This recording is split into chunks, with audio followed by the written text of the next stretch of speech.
Question number 500. If root 3 plus 1 whole square equal to x plus root 3y, then the value of x plus y is.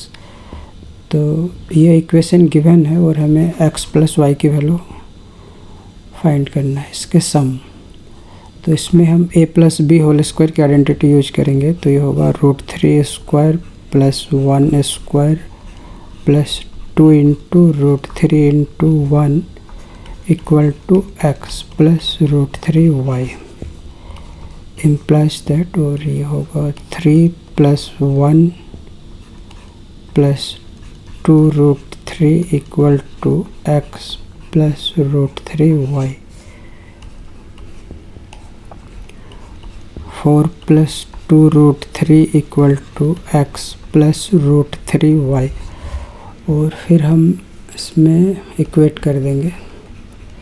Equating rational and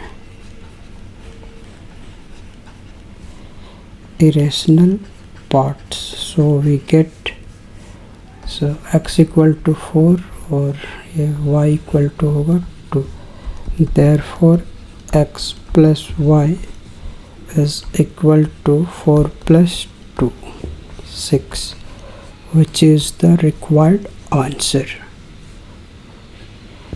So option B is the correct answer.